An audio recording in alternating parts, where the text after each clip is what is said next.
Hi, and welcome to the Jack and Ian Show.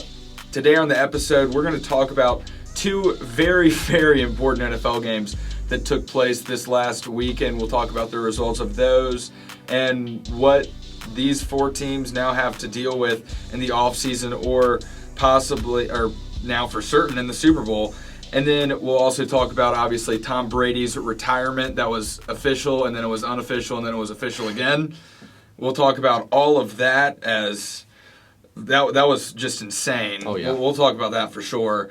We'll talk about a couple other moves that some teams have made, some moves teams will make in the NFL, and then we'll get to another sport with the trade deadline looming right now in the NBA. A lot of rumors flying around as teams going to try and either make a move, maybe blow it up, maybe try and get better seeding for the playoffs, maybe make a championship run. We'll see, as that is now just a bit over a week out. And then finally we'll wrap it up with So You Think You Know About Soccer with more moves and roster changes. So with that said, we'll go ahead and get into it. Like with the first thing I mentioned, those two games from last week. Ian, what have you thought about those? Yeah, so I mean, obviously this last weekend we had the AFC and NFC Championship games both on Sunday, so that was action-packed for sure. Firstly, we do want to talk about the Bengals and the Chiefs matchup. I don't know about you, but that was one entertaining game. For sure. It was, I mean, you know, obviously the Bengals didn't start off well. I think they had quite a few blown plays even throughout the entire game. But, you know, it was a great game nonetheless. I'm super stoked for Joe Burrow and the Bengals. I mean, they're just such a young team. Possibly inexperienced, but I'm just so happy for them that they made the Super Bowl, and they're gonna have, you know, quite the opponent in the Los Angeles Rams. I mean, this is a team that finished 12-5 this season, and the Rams obviously are coming off of a interesting game against the Niners, but nonetheless, I mean the Rams are still the Rams. They've still got the firepower, but getting back to that Bengals-Chiefs game, you know, it was interesting to watch because I don't know how you felt, but, you know, there were times when the momentum completely swung in that game where, you know, it started with the Chiefs kind of going all out and Bengals were trying to find their rhythm and trying to find their stride in the game. And then all of a sudden, I think the second half, you know, it completely switched. Mm-hmm. And the Bengals just had a nice game, played really good football, and they were able to beat this Chiefs team that many teams haven't been able to beat over the last couple seasons. And they've beat them twice now in the last 4 or 5 weeks. Yeah, exactly. So no, it was a great game. What did you think about it, Jack? Yeah, this one was obviously really entertaining. Watching it early on, it felt like one of those where the Chiefs were the by far more experienced team. They were playing at home. They knew the stakes. They're familiar with the situation. Yeah. And they come out and they're firing on all cylinders. And it felt like they were just going to put the Bengals away early. And then that was going to be it. And they were just going to, you know, like, that'd be the game. It'd be over by the second quarter. And it honestly felt like it was. Oh, yeah. Being, you know, 21-3 at one point. Mm-hmm. And the Bengals, the most important thing they did was the way they closed out the first half. Yep, exactly. I think nobody really talks about how the Chiefs almost had another touchdown at the end of that first half, but due to poor clock management, primarily I would say on Patrick Mahomes' part, in this particular instance, he seemed like the guy that was really making the decisions there in terms of how much they wanted to push it versus the amount of time left. If they get a touchdown there or even a field goal there, that changes the game a bunch because that stop gave the Bengals that momentum going into the second half. No. Primarily that defense. Because that defense had been run up and down. They've been scored on every drive up to that point. Yeah. That was their first stop. Yep. After that, how many points they give up? They gave up 3. So that stop, to me, is the moment that game flipped. Yep. Because people talk about in sports, just in general, how the 2 minutes at the end of a half are the most important minutes. Because that momentum carries over. Mm-hmm. You know, you can be down 10 in a basketball game, but you score 6 straight to end the half in the last 2 minutes, and you hold them scoreless. Yeah, it's a 4-point game, and you feel like you're right in that thing. Yeah. You know, so that stop to me was what changed the entire thing. Mm-hmm. which also just kind of on top of that, I feel like the Bengals defense did not get nearly enough credit, particularly in the second half, because there's no way Joe Burrow could have done anything if the Chiefs keep scoring. Yep. You know? No, exactly. I mean, just like you said, that was the turning point in the game. And when they made that stop on that 4th and goal, I was kind of like, wow, that's a huge stop. But now the job is not over yet, right? Right. You still have another half, but that defense, just like you said, needs to take that momentum into that second half, which they did. I mean, as we saw, the Chiefs, I think, on their first 3 drives in the second half, they had 2 punts and then an interception. Yeah. And so, I mean, the Bengals defense completely shut down Patrick Mahomes and Tyreek Hill and Travis Kelce and that entire Chiefs offense. And that was really the point in which they allowed for their when they allowed for their offense to get back into the game. So yeah, I mean that stop, like you said, the job wasn't finished yet, but that was the first step in the right direction. Exactly. You know, that was the play they needed to have happen. They needed a turnover. They needed a stop. They just needed something to stop that offense. And poor clock management and poor play calling did. Yeah. The idea that the Chiefs didn't throw it to the end zone there is kind of ridiculous. Yeah. Because you're at the 2-3 yard line. You're not going to run the ball because you have no timeouts. Which also people forget. Patrick Mahomes tried to call timeout. Yeah. He was not aware of the situation clearly. Yeah. He's trying to call a timeout without any timeouts left. So. Yeah, and so he obviously threw that ball thinking that he would be able to call timeout if he didn't get in, and that's just poor realization on his part, and in my opinion, it cost him the game. But if that's just where you got to just throw it to the end zone. You have 2 seconds. I think there were 6 seconds left on the clock. Yeah. Going into that play, that's where you just got to be 2 seconds, throw. Yeah. And then if it's incomplete, you just bring out the field goal unit and take the points. But yeah. Well, no, it was on 4th and goal, so that's the problem. That was on 4th? I thought that was 3rd. I might have been mistaken. It might have been 4th. Either way, I think he was on 4th and goal there. Even that's being even less aware on Patrick Mahomes' part than trying to call timeout. I mean it just that was a disastrous play for the Chiefs moving forward. But then I guess going into so we've talked about the first half now where the Chiefs were utterly dominant. They were by far the better team. Yeah. They looked like they were about to run the Bengals out and it wasn't even going to be close. Yeah. And then second half, Joe Burrow starts to play unbelievably well along with the defense of Cincinnati. And the real thing here is they start getting it to their weapons in Jamar Chase primarily. Yep. He did nothing in the first half. No. And then second half, he kind of just exploded, you know. It wasn't like he had a monster game, but he did just enough. Yeah. And then I will say there was one other time, I don't know if you remember this, but there was a point in the game where I thought the Chiefs were about to make a run back at it. It was after that Joe Burrow interception. Yes. And then he almost threw another interception. I was like, You're right. The Bengals are about to lose. They're completely out of sync. Do you remember that? Yeah, I do. Were you feeling similar? Yeah, because I mean the momentum was slowly shifting into the Bengals' favor, and then all of a sudden Joe Burrow makes this poor pass. That was a really bad pass. And you're just like, oh crap! You're like, okay, this could have just saved the game for the Chiefs. Had that come off, was the fourth quarter, yeah. And literally the next drive he almost threw another pick. I was like, he's going to throw another interception on this drive. Like, that to me was when I was like, okay, the Chiefs may be like, okay, like, we got less serious because we had a massive lead. Okay, it's time to, get serious again. We're going to close this out and exactly. get a win. Yeah. That's how I started to feel. I was like, okay, they kind of just were like, whatever, we're up 18. You can score once or twice. We'll be fine. Yeah.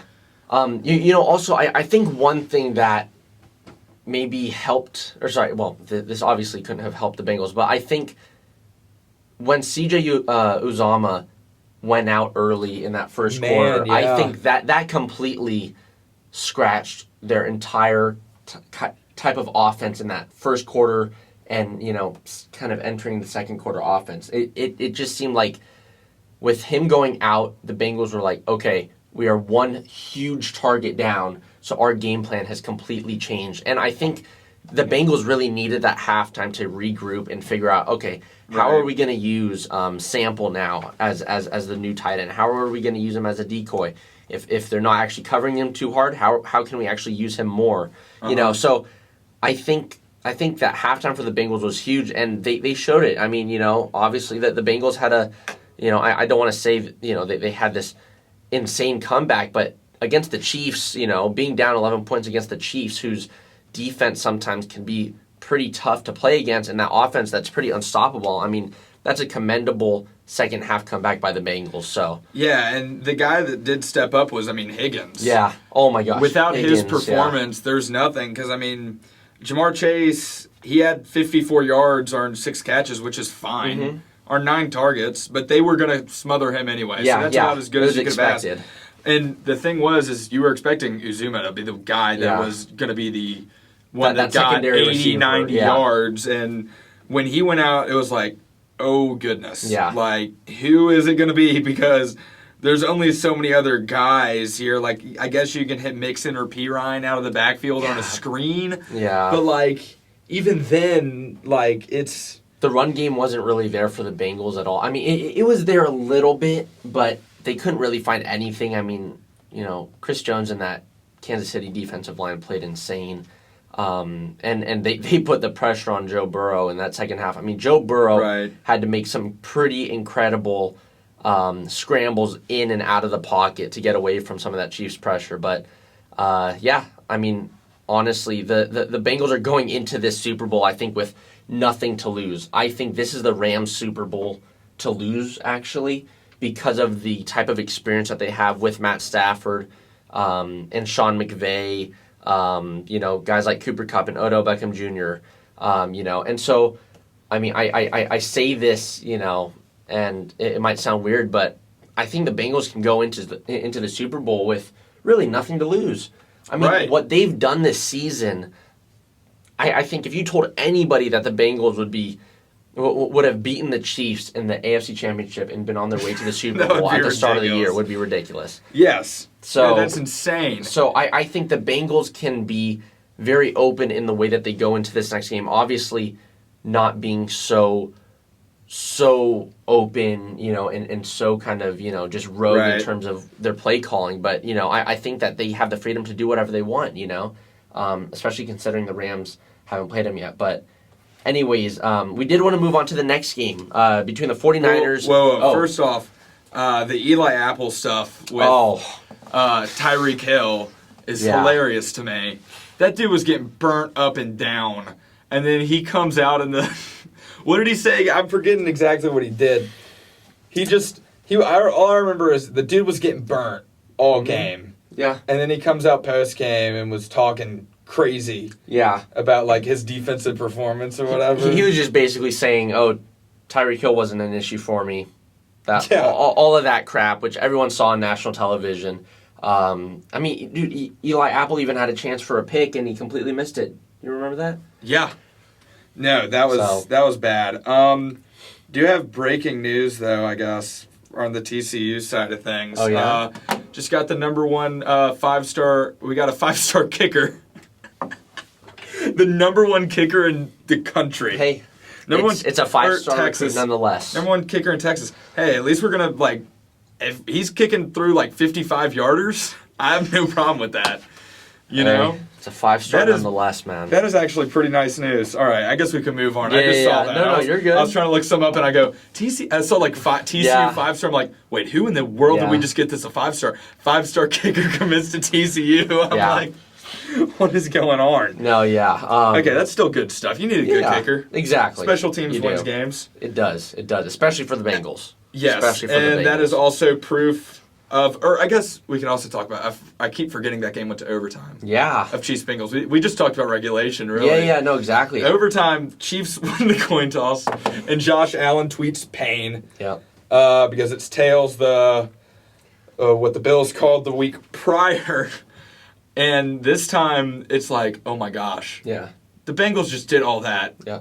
To get beaten in overtime. Yeah, and I mean, all the Chiefs fans cheered like they had won, which I think I would have too, had Patrick Mahomes been on, my favorite team and the team that I support. But, yeah, no, credit to the Bengals, seriously. Yeah. Credit to the Bengals. I mean, having to stop Kansas City like that is tough. And to be completely honest, I mean, Patrick Mahomes late in the fourth quarter and even in overtime, he made a couple questionable plays. I mean, he wasn't sharp. He threw a lot of passes behind his receivers. He's throwing passes into pretty tight coverages. So things that you're not used to seeing. It kind of seemed like he was a bit flustered. I mean, there's no reason why he should have been flustered. It's not like he had taken a big hit all of a sudden after a pretty throwing like a bad pick or something. Like it's nothing like that. So it was a very different Patrick Mahomes in that late fourth quarter and overtime than we had seen pretty much for the entire season and just in this game the first three quarters. So what's interesting to me that I just kind of thought of, and I hadn't really put this together before, but if you were listening to the broadcast at all in the first half, Tony Romo was making it a point of emphasis talking about how the Chiefs' offense was so devastating because of how patient Patrick Mahomes had become. Yeah. And now that I really think about it, when you think about a lot of those second half plays you're talking about, a lot of them are him giving up on the play about 2 seconds in and then starting to scramble. Yeah. And it's just that then he turns his back on the play. He's trying to make something amazing happen, which is fine in the right circumstances. But in the first half where he was hitting those checkdowns, and getting those 8-9 yard receptions, and they're just marching their way down the field, the Bengals could do nothing about it. And I don't know whether the play calling changed, whether they start trying to hit him over the top a lot more, and the Bengals were ready for that. And they kind of gave up on those checkdowns and little, just a couple Travis Kelce 5 yard, out route or something. McKinnon. I mean, Jerick McKinnon's production in that first half was great. Second half, you barely saw anything, it felt like. Yeah, except for maybe one drive. I don't understand why. Maybe it was adjustments Cincinnati made, just getting guys in the backfield to disrupt the play. Yeah. But at the same time, it felt like they were only rushing 3 or 4 guys. Yeah. And it was really more of the coverage downfield really stepped up. But at that point, you just got to, A, have your wide receivers run better routes, or B, have better play calling, Yeah. Go back to what was working, where you're just marching the ball down the field a couple yards at a time. Yeah. It felt like they got a little bit too aggressive. Kind of like, I feel like what might have happened is they got up and they scored those 21 points in 3 straight drives, and we're like, we're going to be able to score however we want, so we're going to score really fast. Yeah. And where it's just like, take your time. They got a little bit too excited with wanting to put the game away really quickly. And then once they got in that mindset, they started getting desperate, which kept them there. Which kept them of like, oh, we need to score now. Yeah. Because the Bengals have scored 2 straight times now. Yeah. And so they're like, we need to get a touchdown as fast as possible. And so then the Bengals kind of knew that, and, they really, I think, just messed with the play calling by getting a little bit too aggressive with it. Now that I'm just trying to go off the top of my head, I don't know if you can remember any of that. But I just feel like when Tony Romo talked about patience, I was like, he's absolutely right. If you watch these plays, he is 100% right as to why these are working. And then second half, now that I think about it, those plays weren't working because there was a sincere lack of patience in the play calling and also the execution itself. Yeah, and also one thing I think that you need to remember, right, is that at the end of that fourth quarter, Hubbard from the Bengals had 2 sacks. Basically, they forced a field goal from, I think almost back-to-back sacks by Hubbard.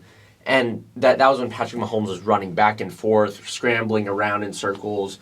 And I think that could have thrown him off as well. Yeah. I mean, Hubbard and Trey Hendrickson coming at you from opposite sides. Oh, yeah. That's a pretty powerful defensive line. So I mean, obviously, I'm not sure exactly why Patrick Mahomes played so differently in that toward the end of the game, but could be play calling, could have just been the overall pressure by the Bengals and coverage by the Bengals, but it was probably a mix of all the above, if we're being honest. But anyway, we've talked about that game pretty extensively now.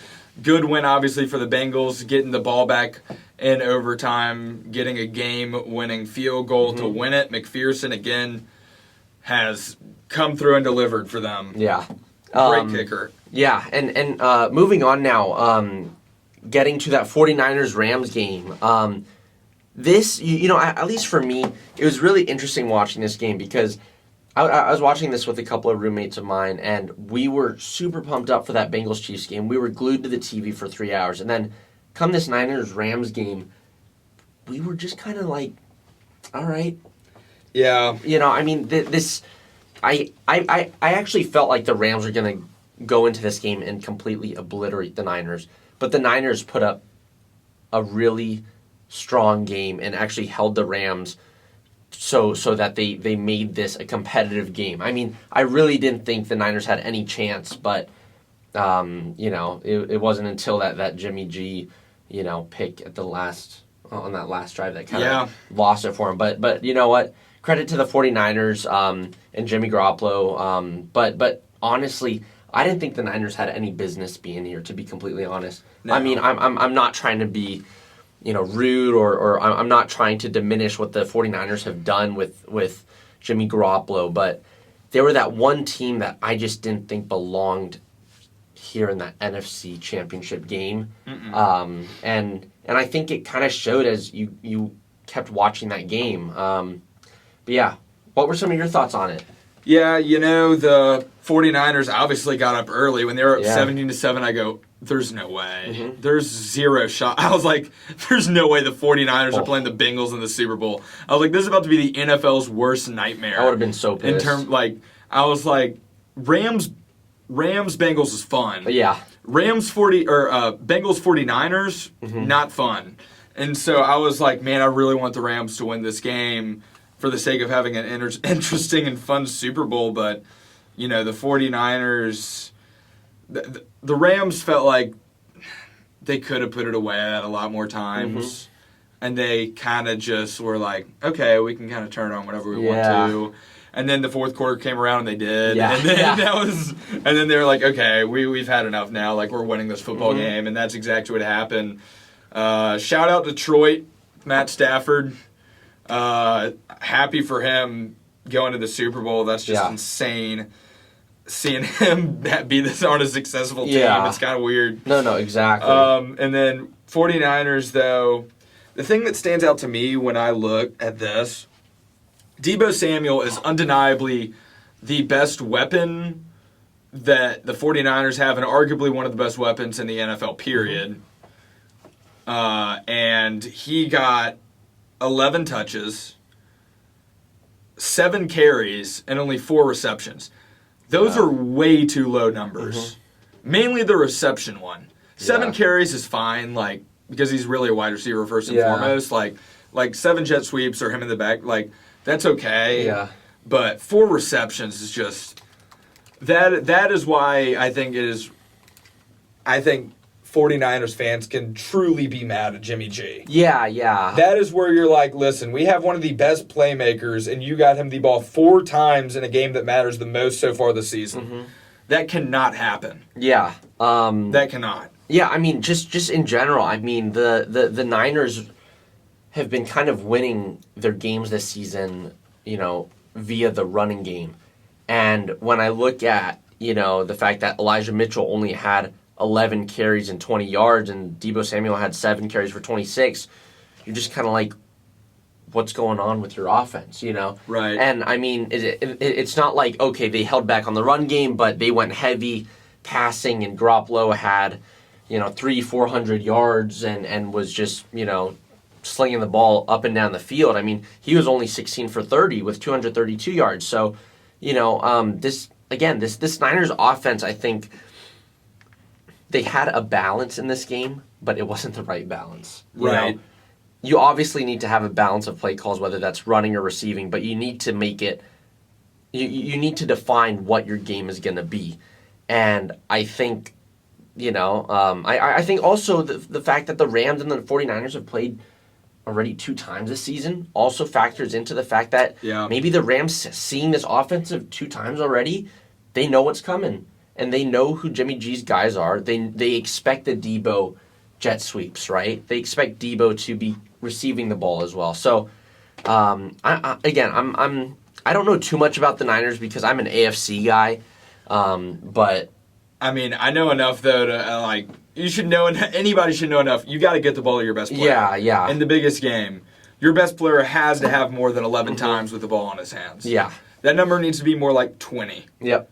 if he's a guy that runs and can receive. Combined. Yeah, too. it should be 20 combined. Yeah. It should probably be, I'm fine with the 13 carries, so probably like 11, 12 receptions. Yeah. I mean, Cooper Kupp had 11 receptions, but he also has Odell Beckham Jr. with him. Yep. So he's Exactly. and a couple other weapons Yeah. too that are very good. 49ers, not really similar. I guess you got like Kelsey or whatever, but like, or not Kelsey, sorry, Kittle. Oh my gosh. Both great tight ends. But Kittle, you also got Kittle or whatever, but like, he's not nearly going to be as explosive as Samuel. And I guess if we're comparing it to the Rams, it's the Kupp OBJ tandem, you know? Yeah. You know, there's one guy that stepped up this game for sure, and that's Brandon Ayuk. He's someone that's struggled this season for sure. So obviously it's good when Brandon Ayuk's playing well, but the thing is when you're the Niners, you need him to play well on top of everyone else that you're expecting to perform. Yeah, and again, like I talked about getting into Kittle had 2 receptions, like. It's just looking at the box score, you're like, what are we doing? Yeah. You know, like, this should be so obvious of who you're going to. Yeah. And yet, it could be a mix of play call and just decision-making on Jimmy G's part, but you can't help but be like, man, if you just get it to your guys a little bit more, things could maybe be different. Or maybe if you have a guy that could get them the ball better, things could be different. Yeah, and I mean, that's a question going into this offseason, right? What's the next move for the Niners? Is it... You know, hey, stick around with Jimmy G, let Trey Lance sit on the bench one more year, or is it kind of like, hey, you know, we've had this good time with Jimmy G. He's led us to a Super Bowl already that they lost to the Chiefs, obviously, but you know that this is something that's going to be questioned. And you know, today Jimmy Garoppolo had an interview for I think like one of the last media days of the Niners season, obviously, and he said, in quote, "Thank you very much for everything. It's been crazy, man. All the comebacks at Levi's, the comebacks on the road, ups and downs. It's been a hell of a ride, guys. I love you guys, so see ya." Yeah, that sounds like a goodbye. So, I mean, I don't want to read too much into this. No. But, I mean, it seems like he knows that he's done. And I'm sure there's many Niner fans that are happy about this, but, you know, you still have to question, right? Do you still give Trey Lance maybe one more year to sit?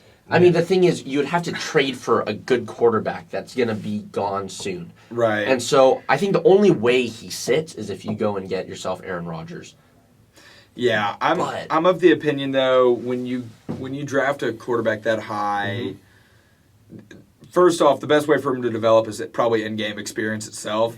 Secondly, the last couple seasons we've really seen teams that are really, really good oftentimes are teams that have a good quarterback on their rookie deal. So then the team has the salary cap space to build an elite team around them. Yeah. And that's what we saw with like Patrick Mahomes when he was on his rookie deal. If you can remember those teams. Yeah. Those teams were elite. Yep. That's also part of why that Rams team was really good when Jared Goff was on his rookie deal. Jared Goff is not an elite quarterback by any means. But that just had the weapons. Could put up 100 points in a game if they wanted to because they had so many weapons. Yeah. So I'm of the opinion that if you have a guy like Trey Lance, if you think that he's even just going to be as good as Jimmy G, he's going to be so much cheaper than Jimmy Garoppolo. Oh, yeah. You go ahead and go with Trey Lance. Yeah. Because that's going to help you build a better team as a whole, maybe make some other moves in the offseason to maybe beef up the defense a little bit or maybe add another weapon on offense. Yeah. You can have those options if you decide to make these moves with Jimmy G and Trey Lance and all that. That's what I would be thinking if I were the 49ers front office. I feel like that's the fairly obvious decision to make, especially considering the current frustration revolving around Jimmy Garoppolo. Yeah. And you know, I mean, if Trey Lance does, you know, become the starter for the Niners, right, you kind of have to figure out expectations, right? You kind of have to understand, look, you know, obviously this is his second year, really, you know, his first year of actually playing, but you know, you can't expect, at least as a fan base and at least as an owner for the Niners, you can't be expecting Trey Lance to just jump in there and completely change the Niners through and through. This is going to be, I think, if Trey Lance is going to start next season, this is going to be a very much of a transition year where you're still kind of testing things out, trying to see how Trey Lance does with the guys that he has. You're trying to develop him, and also, but at the same time, you have to look forward and say, okay, what are things that we need to do so we give him more of a chance, right? Because maybe, honestly, the team that the Niners have right now, I don't know if that's going to be able to compete next season, right? Right. You have to look at, obviously Elijah Mitchell is a solid running back. You have Deebo Samuel, who's fantastic, but is Brandon Ayuk going to have the same season next year that he had this year? If that's the case, then, I'm not sure what you're going to expect from Trey Lance, Yeah. And so it's going to be a transition year where you kind of evaluate him, look at him and say, okay, is this guy really what we thought he is as a long-term franchise-type quarterback? Because if he is, then you got to build around him, just like you said. So for sure. It's going to be interesting. Just from that interview, it seems like Jimmy Garoppolo's done. Yeah. Also, from the pictures of John Lynch hugging him after the game, him being pretty emotional, I think we can all, discern what the next move is for the Niners, and it most likely is going to be moving on to Trey Lance. We don't know where Jimmy Garoppolo is going to end up. I don't know if, maybe there's a couple teams that would want him, but I could see him really go to a Tampa or something, replace Tom Brady. Man, that's a whole new story in itself, man. Well, okay, first off, I guess we can talk about Tom Brady, Yeah. and then we can talk about what in the world the Bucs are going to do, because they're kind of in a weird spot. We can talk about that for a couple minutes. Yeah. First off, obviously Tom Brady's awesome. He's played football for our entire lives, professionally. Won about 1 billion Super Bowls,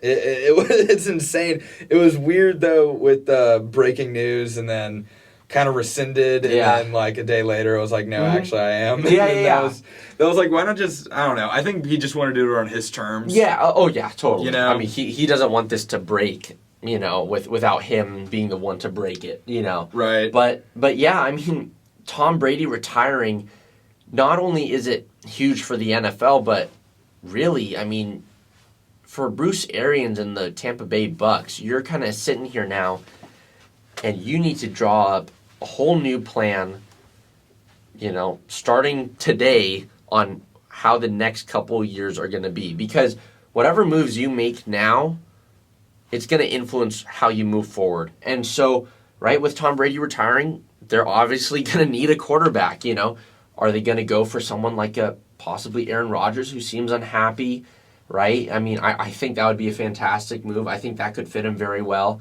They're very similar quarterbacks. They're pocket quarterbacks, so the offense is set up for them. But on top of that, right, you kind of have your guys like, Gronk, he's not going to play next season. He'll retire, too. Your running backs are kind of all, to be honest, just a mishmash of mediocre running backs, to be completely honest, just with a good offensive line. And then in terms of receiving weapons, next season you've really only got Mike Evans, and that's if you can actually get someone to throw the ball to him. Because Chris Godwin tore his ACL towards the end of the season, and so who knows if he's going to be ready? Who knows if he's even going to play next season, right? So here's something to think about, though. If we mentioned the need of skill position players, the rumor kind of is right now Devontae Adams would want to follow Aaron Rodgers. Yeah. So if they get Aaron Rodgers, there's a good chance Devontae Adams becomes a Buck as well. That would be interesting to me, because then you got Mike Evans and Devontae Adams. Yeah. To me, that's enough. Oh yeah. So I think that, and then you just return the defense. So I think that Aaron Rodgers thing would work out nicely. I think surely, though, the Bucs have a backup plan. I think you obviously got to make the run at Rodgers and Adams and try and get both of them, because you'd be stupid not to. Yeah. Especially considering they have the money now to do it. Yep. But on the other side of it, they should have known at some point this was going to happen. Oh, yeah. And they surely had to have a plan in place of, when he retires, we will do this. Yeah, yeah. So I am sure that they have some plan. Because when they made the move for Brady, it was no secret he was probably only a few years being generous from retirement. Yep. So they probably, before they signed him, were like, okay, this is a temporary thing now. Yeah. We got to start working our post-Brady era now as well. Yeah. And so we'll see if they might stick with Kyle Trask. Who knows? He could be awesome. They might believe in him wholeheartedly, but we will see. That is for sure. Yeah. Anyway, Tom Brady's awesome. Yeah. No. That's about all. Yeah. on I mean, it's weird, right? Because him retiring. I think a lot of NFL fans are kind of like, thank God. That's a huge burden that's been taken off of our shoulders, because every time we see this guy's name on the team sheets for the upcoming week, you're just like, fudge, here we go again. Tom Brady, coming back. But, I mean, it's huge for the NFL. Again, just like Jack said, he's been our generation's quarterback for forever, Right. So this is pretty big, obviously. But yeah, I mean, congrats to Tom Brady for a great career, though. It kind of reminds me, just like thinking ahead, of like whenever the day like LeBron retires, it's kind of going to be a similar reaction. Yeah. It depends on who you support. At one level, you're going to be like, man, that guy's really good, like really, really good. Yeah. He's still awesome. But at another level, you're like, oh, thank God. Like, there's no threat of him being on an awesome team anymore. Because whatever team he's on, they're at least going to be pretty good. That is obviously kind of an exception to LeBron this year. Yeah. With the Lakers, they have troubles, which is a brilliant segue on my end to our next segment, talking about the NBA trade deadline that is just a little bit more than a week out. It's going to be interesting. There are a lot of kind of moving pieces. I feel like it's a lot quieter of a year. But at the same time, I kind of feel like something could happen for a couple different reasons. Number one, the East is insanely tight. Places 1 through 6, I checked the standings last night. All the teams that are 1st through 6 in the Eastern Conference are within 2.5 games of each other. Oh, wow. And so it is an intensely tight Eastern Conference. And then with the West, you got a couple different teams that are trying to push themselves over the edge in terms of championship contention, talking about really the Grizzlies and probably the Jazz or Nuggets there. Yeah. The biggest names, I guess, we'll just hit those real quick. Ben Simmons is a name that obviously is going to be thrown around a lot. I don't think he'll be moved. What a unless bust. it's to Sacramento. The thing about Ben Simmons is he's an elite defensive player, but the 76ers kind of wanted him to be a lot more offensive oriented than he really is, and that grew very frustrating. He doesn't have the best mentality either. Just in terms of going into games. I don't know. Just something's always been off about Ben Simmons.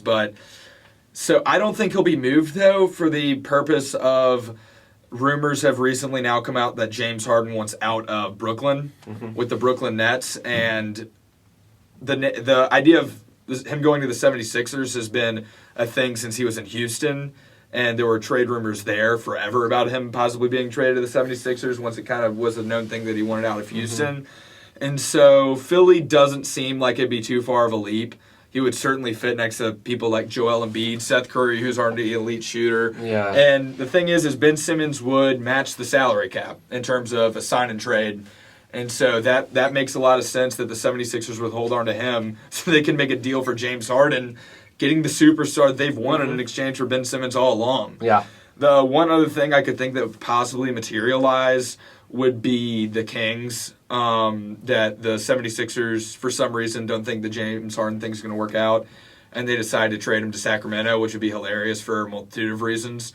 But they would have to send back probably De'Aaron Fox, who is a guy I think will get dealt. It'll be interesting to see where he goes in a league that has an abundance of point guards. The thing about De'Aaron Fox is no real good teams come to mind. Like, there are no good teams in the NBA right now where I'm like, they could really use a point guard. Sure. No team that's in playoff contention. So in that respect, I feel bad for De'Aaron Fox. He's probably just going to go from one really bad situation to another. But he'll probably be dealt. So Ben Simmons probably staying put. De'Aaron Fox, a guy that is like 24, 25, really athletic point guard, big, really good player, just always been in Sacramento. He'll probably be dealt. Thinking of other players, Jeremy Grant for Detroit is a name that's come up a lot as a guy that most people are fairly certain he'll be dealt. The thing is, he's on such a big contract. to me, I don't know. He's on such a big contract, and it's Detroit, and it's such a weird thing of what would his return even be, because he puts up such big numbers, but at the same time, it's big numbers on a team that's really, really, really bad. Sure. And so, before that, when he was on a good team, his numbers were like half of that. And so it's like, did he get better, or is he just on a bad team? Just on a bad team where they need to use him more, right? Exactly. Yeah. And so I feel like he'll probably be traded, but the return will probably not be as good as they would have liked, given what his stats have been this whole season. Yeah. They've been really good, but again, I think they've been pretty empty. And then there's one other player. There are a couple more interesting ones. It'll be fun to see if the Celtics do anything. They're in an interesting spot. They're, I think, 10th in the East, 9th, 10th in the East right now. And they got Jaylen Brown and Jason Tatum, which is not where you would expect a team to be with those two players. I've seen some interesting stuff about three-way deals where Bradley Beal, who's been in trade rumors for years, it's not even worth touching by this point. He could go any multitude of places. Yeah. Like, everybody wants Bradley Beal, and yet somehow he still wants to stay, but he really wants to go at the same time. Like, nobody really understands. It's a very weird thing, so I'm not even going to touch that because that's just ridiculous to me by this point. I've seen stuff about Bradley Beal being traded to Boston because him and Jason Tatum are really good buddies. And then Jaylen Brown being traded to Memphis, which would be really good for them. And then Memphis would send to Boston a bunch of role players like Dylan Brooks, Brandon Clark, probably like 2-3 first-round picks. Sure. And so that is really interesting to me. That would obviously be insane, so I kind of doubt it would happen because it'd just be all the teams involved would have to really want major changes. Sure. I don't know if all teams want that, but it'll be interesting. I had another player or two that came to mind. Oh, goodness. I mean, the main interest to me is what fringe teams do when you look at the standings, or teams that might try and push themselves over the brink. Chicago, Jeremy Grant's been a name for them. I've talked about him already. Philly, it'll be interesting to see. Like we said, if they do end up trading Ben Simmons, they're third, so they might be like, hey, if we get some immediate return now, even if it is like De'Aaron Fox, like that makes us immediately better. We're only half a game behind the first seed. Like, why not make a run for a title this year and just be a really deep team and break up Ben Simmons for a couple good role players and assets with Sacramento, maybe get Buddy Hield and De'Aaron Fox and become a lot better holistically. Atlanta's in a weird spot. They were in the Eastern Conference Finals last year, and now they're the 10th spot in the East. They're a team that's come up. The last player, the West is basically going to stay as it is for the most part. I think most of those teams are happy. There'll be fringe stuff near the bottom, but I think for the most part everyone's happy. The other interesting player to me is Domantas Sabonis in Indiana. As a guy who is so good, but he's in such a weird and awkward NBA market that really doesn't get any attention because it's not like they're one of the absurdly small markets like Memphis or Sacramento, which somehow kind of gets them more attention because they are so small. But they're kind of in the weird spot of like a Washington or like, I don't know, Washington or Minnesota. Where it's like, we're kind of like a mid-major market, but nobody really cares at all about whatever happens with us. But Domantas Sabonis is a really, really good player, absurdly skilled center and big man, and it'll be fun to see what they do because rumors came out obviously a while ago about the Pacers wanting to break everything up there as things obviously aren't working out for them this season, third to last place in the East. And they can get some good return. I'm sure plenty of teams will at least inquire about that, and that'll be where that gets really interesting. And then just other team-wise, I mean, I mentioned the Lakers earlier as underperforming a lot. I think they will turn it around. Russell Westbrook's always been a second half of the season player. Look at the last 2-3 seasons of him. First half of the season, he's been horrible every single time. And then second half, he's awesome. That's just how it works. So they got to be patient. I wouldn't be shocked if they do something weird like trade Taylor Horton-Tucker in a first for some decent player just because they're going to be desperate to just do anything. But besides that, I can't really think of all too much happening without, I mean, just your normal stuff like guys getting rid of expiring contracts or kind of near the end of a deal, or I don't know. It'll be interesting. What's interesting to me that just kind of hit me, what would you think about as a Golden State fan? Golden State now kind of does have the assets to go after a guy like Bradley Beal. About 2 seasons ago when they really wanted to, Yeah. it wasn't really as much of a possibility. Yeah. Because they didn't have the young players to make a move. Mm-hmm. You would have to give up, though, probably Andrew Wiggins, Jordan Poole, and probably a first or two. Yeah, I mean, what would you think about doing that? I mean, I think it'd be a good move. But yeah, I mean, you definitely have to give up a lot, and that's the thing. I mean, over the last couple of seasons, right? The Warriors were kind of in a bit of a transition mode, because of injuries and Kevin Durant leaving. But I think that's kind of been the silver lining is that you've been able to develop these guys. Yeah. And it's not that they're not good performers for your team at all. I mean, Jordan Poole's been great for us. Right.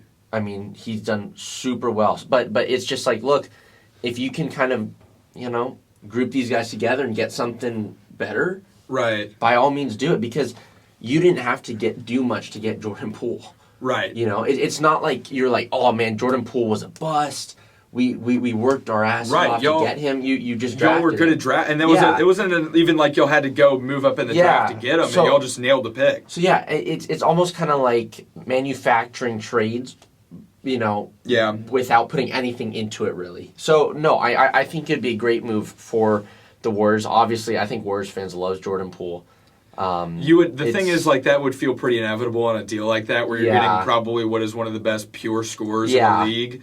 Like, getting a guy like that would just make you absurdly dangerous, first off. Yeah. And then second, like, it just, like, popped in my head of, like, oh, they would have the asset. Like, thinking about teams that have assets that are probably willing to trade. Yeah. Like, I don't know if y'all want to mess with it because y'all obviously have a good thing going. But if y'all add, like, Bradley Beal, like, why not? Yeah. Y'all would just be making yourself that much better. Yeah. And you would really be moving off of, I mean, Andrew Wiggins, who's obviously had a good year, but I don't know if it's all-star year. That was ridiculous. Him being an all-star starter, you Warriors fans, my gosh. Y'all made Zaza Pachulia almost an all-star starter. So Zaza Pachulia is a legend. He is, but it's just ridiculous. Like, he's not a starter. Not really. Not in the slightest. I don't know. Anyway, it's going to be fun. I think we'll talk about this a little more in depth. I basically just glossed over everything really quickly at a very big, just helicopter view.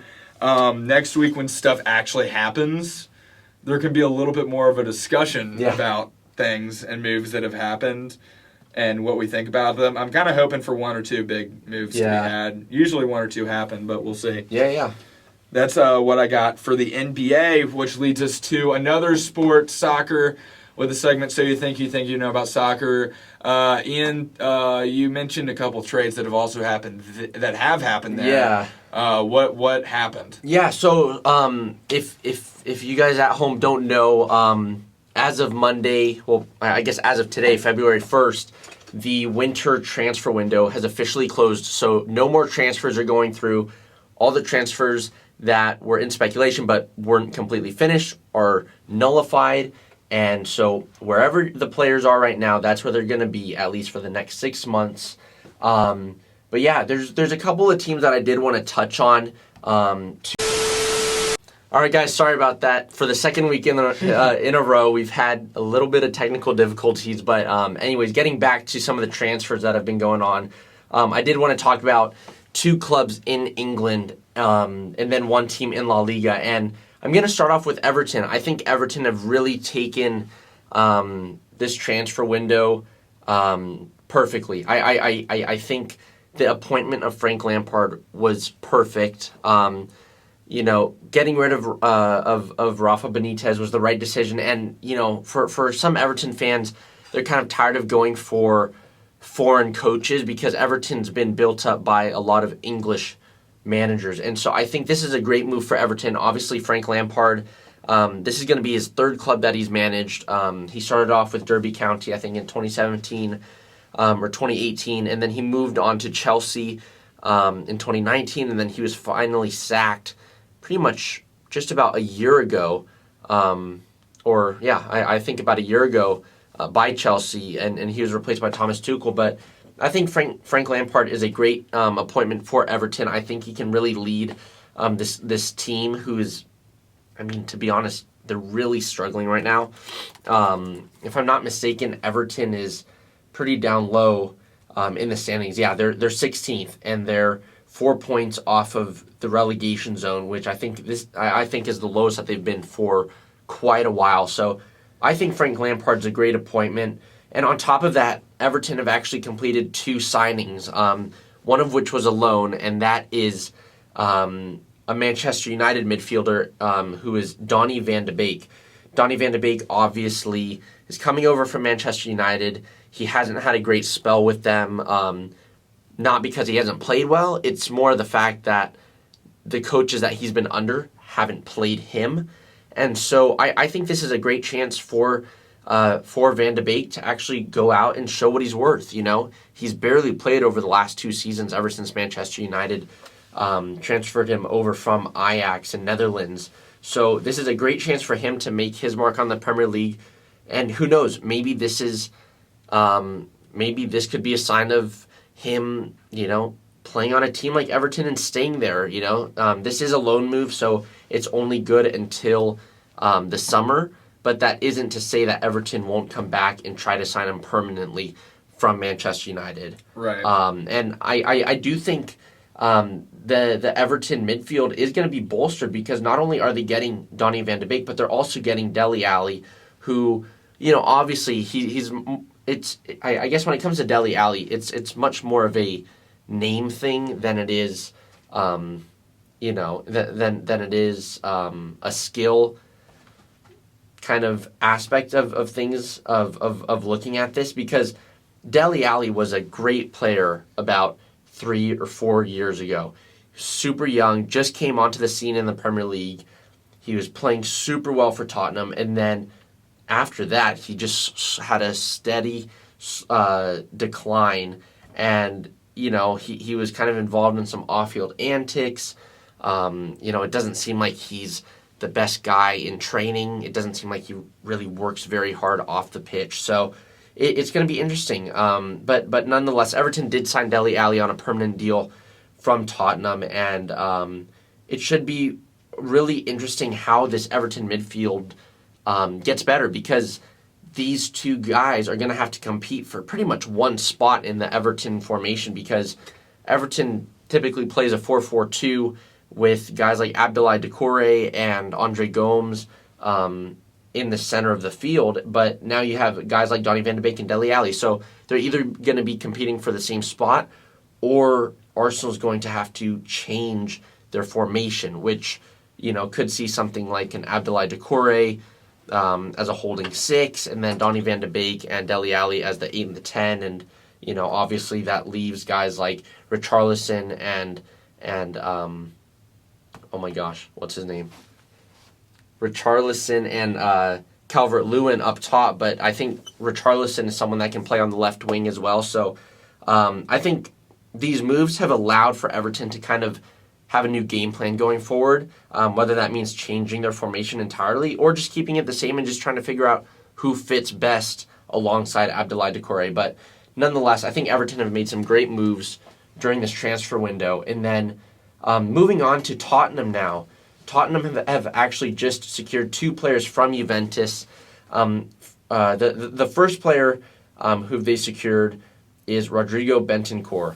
Rodrigo Bentancur, they got him for about 25 million euros from Juventus. He's only 24 years old, yet he has so much experience. He has 46 appearances with the Uruguayan national team. He's won 3 Serie A titles with Juventus, and even before Juventus, he was already playing with Boca Juniors, who are one of the top clubs in Argentina. And so I think this is another great move for Tottenham, because Tottenham's midfield has been very questionable over the last 2 seasons, especially with Jose Mourinho coaching them last year and the year before. The midfield that he's built, which is revolved around Pierre-Emile Højbjerg, has not worked. That's been the main area of need for players in Tottenham's lineup, and they've gotten Rodrigo Bentancur, who I think can do a great job. He's, I wouldn't call him a complete box-to-box midfielder yet, but I think he's on his way to doing that. Obviously, he's much more attacking. He's a much more attacking midfielder than he is defensive, but he can play a defensive role should you need it. But I can see him playing very well in front of Pierre-Emile Højbjerg, who could take up that 6 role.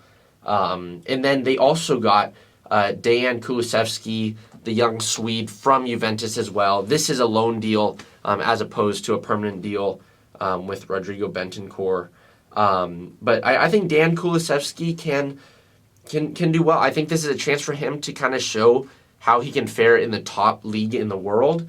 And he's definitely going to have to compete for his position. He's going to have to compete with guys like Lucas Moura, who have been there for the last 5-6 years.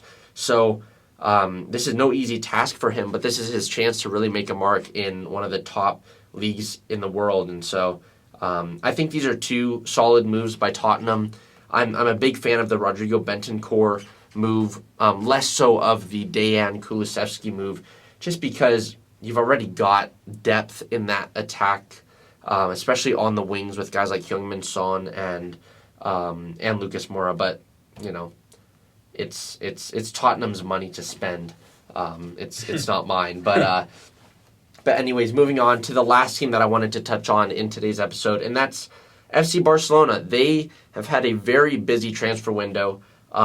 It's interesting because even though FC Barcelona's in debt, they've actually brought in 4 players and have only gotten rid of 2 players. So if I'm not mistaken, that math doesn't really work out, especially if you're in debt. But nonetheless, they've brought in 2 players, and I wouldn't say that these are big headline names by any means, but they did bring in Pierre-Emerick Aubameyang from Arsenal. This is a loan deal, and we saw this deal coming, but it quickly deteriorated. The talks and negotiations for the contract deteriorated because Pierre-Emerick Aubameyang said he wants to be paid a higher salary.